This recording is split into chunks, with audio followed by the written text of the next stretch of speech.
Well, it is World Space Week this week, and to mark the occasion, we're bringing you some more news about Australia's expanding space sector. A team of Monash University students are developing the next generation of Mars and lunar rovers, designing, fabricating and testing the technology that could one day end up on Mars. Co-leads of the Monash Rover team, Chloe Chang and Beck Leith, join us live now. Good to see you, ladies. Thank you for joining us today. Chloe, let's start with you. Just tell us a bit about these rovers that you're developing. What are they capable of? What could they be actually used for? Absolutely. Thank you so much for having us today.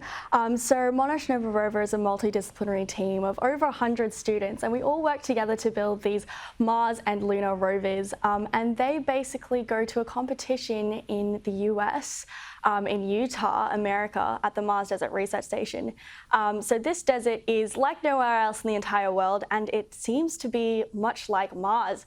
So our rovers go here to compete and perform service tasks that could be done on Mars.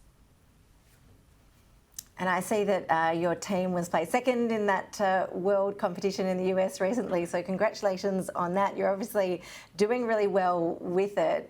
Beck, I also was very jealous to read that you have been to the NASA Kennedy Space Centre, on a lot of people's bucket list, no doubt. I read you tested the rover geomechanics in the, is it regolith test bin? What is that? What's the test bin? Tell us about how it all works. Yeah, so we were very lucky to get to go to NASA, which was an opportunity given to us by Gilmore Space Technologies. And we went to the test bed, which is actually where all of the Apollo astronauts trained. So the likes of Neil Armstrong went there to practice moonwalking. And so we got to put our rover in this area and test how it works on the closest analogue to real regolith that's on the moon. Goodness, wow. Okay, so Chloe, where is this all going to take you? What do you see this sort of project leading to what you might be doing in 5 or 10 years, and how exciting is it that the Australian space sector does really seem to be taking off at the moment?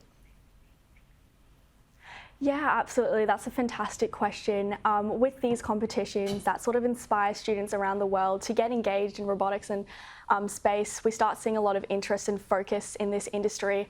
We're entering an automation and AI boom as well as robotics, and there's a lot of interest in space globally. So I think here on this team and this competition, we have the opportunity to build the skills and create a workforce so we can go into the Australian industry well prepared and sort of try and fill those gaps with the STEM skills. And yeah, I hope to see the Australian Space Agency take off in the next 5 to 10 years, get involved with getting Australia into this sort of industry. And it's really cool to see, like, we've got our alumni started the Australian Rover Challenge in Adelaide, which we'll be attending in March. We came first in that this year as well.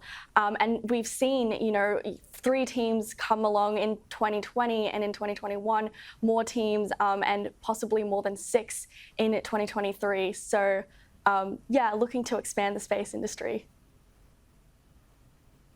Beck, I read that you were actually training to become a professional ballerina, so this is a change of tack for you.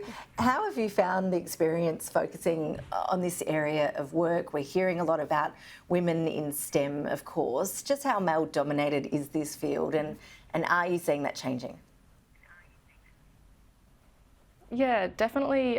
Coming from the ballet industry, which was very female-dominated, as you can imagine, when I came to uni, I was really lucky to find a group of friends, find Chloe and find the entire team, and just fall in love with STEM, fall in love with robotics and the space industry, which I think we've had a bit of a snowball effect with our team, in that as Chloe and I had taken on leadership roles, it sort of paved the way for other girls in our team and around the university to take on those opportunities too. So as we grow the percentage of girls on our team, we are seeing it really accelerate and become something that's much more welcoming and more normalised. So definitely looking to increase the female exposure to STEM in the future. And it's something that we're doing on our team heavily. We are going to high schools, primary schools, teaching young girls, bringing the girls from our team as role models to show those younger girls that, this is STEM, it's out there, and, we welcome you to it, come and join us.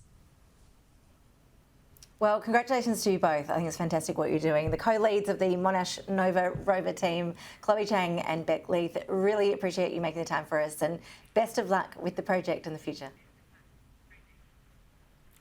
Thank you.